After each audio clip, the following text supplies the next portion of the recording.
De novo irrompeu a tempestade de cólera e Uso foi levado precipitadamente para a prisão.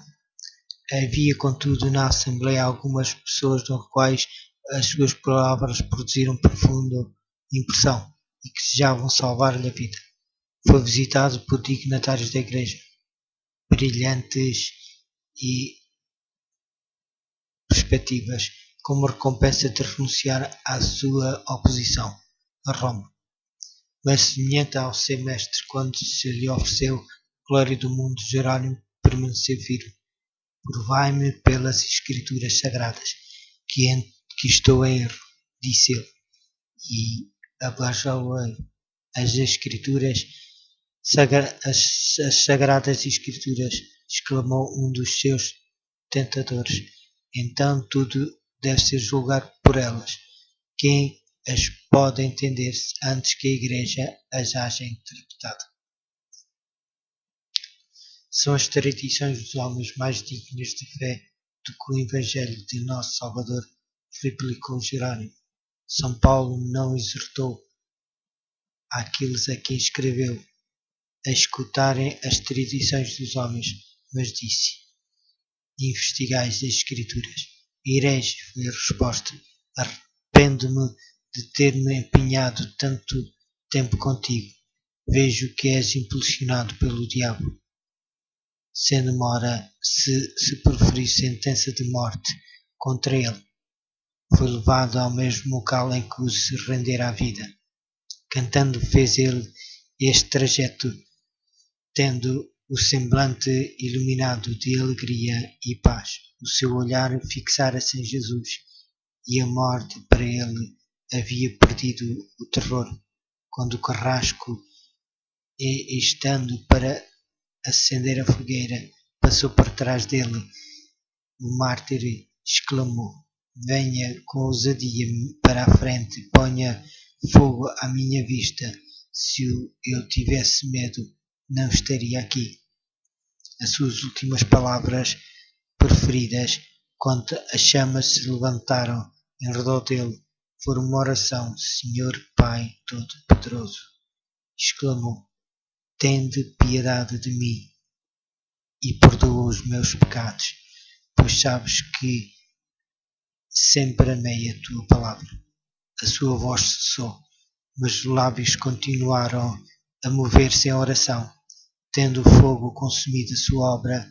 As suas cinzas de mártir,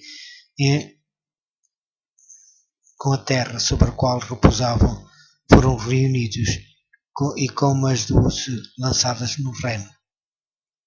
Assim permaneceram os fiéis portas luzes de Deus, mas a luz das verdades que proclamava, luz do seu exemplo heroico, não se havia de extinguir.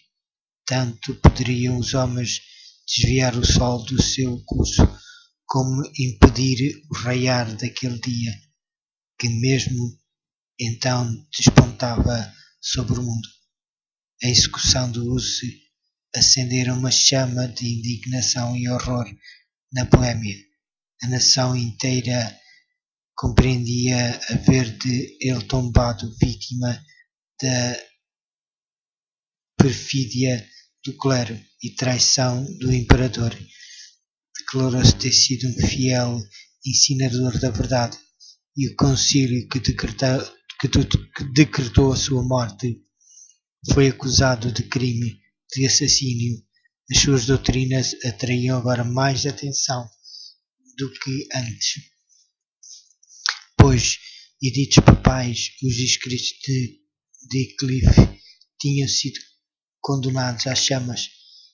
Aqueles, porém, que haviam escapado da destruição foram tirados dos esconderijos e estudados em relação com a Bíblia ou partes dela que o povo podia adquirir, e muitos foram levados a aceitar a fé reformada. Os assassinos de Uso não permaneceram silenciosos a testemunhar o triunfo que alcançava a causa do reformador. O Papa e o Imperador uniram-se para aniquilar o movimento, e os exércitos de Segismundo foram lançados contra a Boêmia. Surgiu, porém, um libertador, Ziska, que logo depois do início da guerra ficou completamente cego e que, no entanto, era um dos mais hábeis generais do seu tempo. Foi o chefe dos boêmios, confiando no auxílio de Deus e na justiça da sua causa. Aquele povo resistiu aos mais poderosos exércitos que contra ele se poderiam levantar. Retiradas mais vezes, o imperador, organizando novos exércitos, invadiu a Boêmia, apesar de não ser vergonhosamente repelido. Os hussitas ergueram-se acima do temor da morte e nada lhes poderia resistir. Poucos anos depois do início da guerra, o bravo Ziska morreu, mas o seu lugar foi preenchido por Procópio, general igualmente bravo e hábil e, em alguns sentidos, dirigente mais destro. Os inimigos dos boêmios, sabendo que morrera o general cego, conjunturaram-se ser favorável a oportunidade para recuperar tudo o que haviam perdido. O Papa proclamou então uma cruzada contra os hussitas e novamente uma imensa força se precipitou sobre a Boêmia, mas apenas para sofrer terrível disparate. Seguiu-se outra cruzada. Em todos os países papais da Europa se reuniam homens, dinheiro e munições de guerra. Congregavam-se multidões sob o estandarte papal, seguras de que apenas se poria termo ao hereges hessitas. Confiante na vitória e numerosa força entrou na Boêmia. O povo arregimentou-se para os repelir. Os dois exércitos aproximaram-se um do outro, até que apenas um rio se lhes impunha. Os cruzados constituíam força grandemente superior, mas em vez de se arremessarem através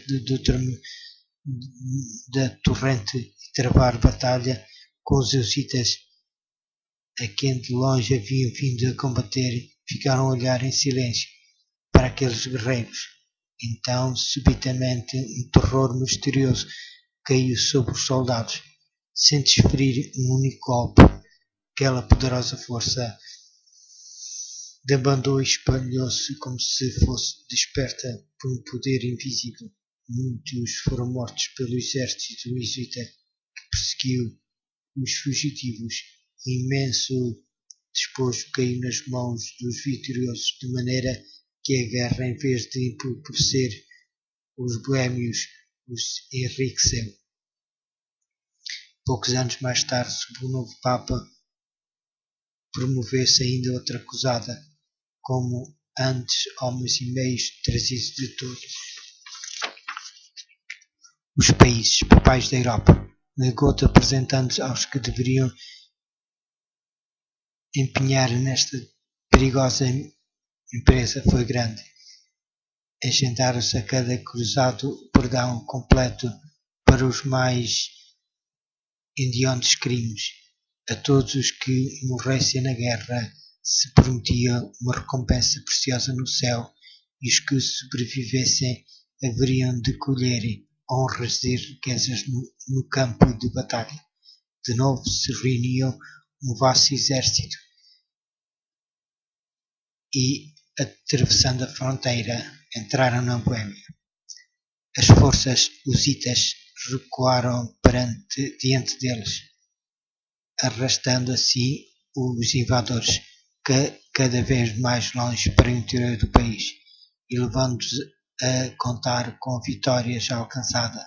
Finalmente o exército de Procópio fez alto e volvendo-se para o inimigo, avançou para lhe dar batalha. Os cruzados, descobrindo então o seu erro, ficaram no acampamento esperando o assalto. Quando se ouviu ruído quando se ouviu o ruído da força que se aproximava, mesmo antes que os jesuítas estivessem à vista, um pânico de novo caiu sobre os cruzados. Príncipes, generais e soldados rasos, arrojando as armaduras, fugiram em todas as direções. De balde, o núncio papal, que era o dirigente da invasão, se esforçou para reunir as suas forças possuídas de terror e desorganizadas. Apesar dos seus indigentes esforços, ele próprio foi levado na onda dos fugitivos. A derrota foi completa e novamente um imenso despojo caiu nas mãos dos vitoriosos. Assim, pela segunda vez, um numeroso exército, enviado pelos mais poderosos das nações da Europa, uma hoste de homens bravos e agressivos, treinados e equipados para a batalha, fugiu sem dar um único golpe perante os defensores de uma nação pequena e até ali fraca. Havia uma manifestação do poder divino. Os invasores foram tomados de pavor sobrenatural. Aquele que derrotou os exércitos de Faraó no Mar Vermelho, que pôs em fuga os exércitos de Midian diante de Gideão e os seus 300 homens, que numa noite derrubou as forças do orgulhoso assírio, de novo estender a mão para debilitar o poder do opressor. Eis que se acharam em grande temor, onde temor não havia, porque Deus espalhou os ossos daqueles que te cercavam, ou os confundistes, porque Deus os rejeitou. Os dirigentes papais, perdendo a esperança de vencer pela força, recorreram finalmente à diplomacia.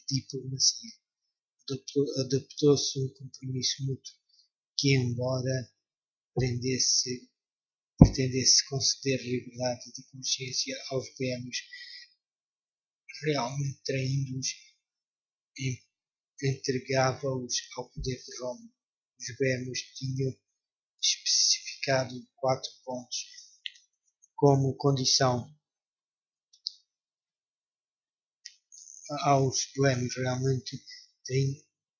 boêmios tinham especificado 4 pontos como condição de paz com Roma: pregação livre da Bíblia, o direito de todos os fiéis tanto ao pão como ao vinho na comunhão e o uso da língua materna no culto divino, a exclusão do clero de todos os ofícios e autoridades seculares, e nos casos de crime, a jurisdição dos tribunais civis para o clero como para o leigo. As autoridades papais finalmente concordaram em que os 4 artigos dos Hussitas deveriam ser aceitos, mas que o direito de os explicar, isto é, de determinar o seu exato significado, deveria pertencer ao Concílio, ou em outras palavras, ao Papa e ao Imperador. Nesta base fez-se um tratado, e Roma ganhou pela dissimulação e fraude, que não tinha conseguido pelo conflito, pois, dando a sua própria interpretação aos artigos, os Hussitas, como a Sagrada Escritura, perverter-lhes o sentido de modo a convir aos seus propósitos.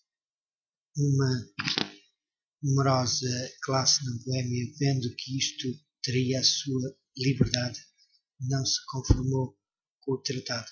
Surgiram dissensões e divisões que levaram à contenda e derramamento de sangue entre eles mesmos.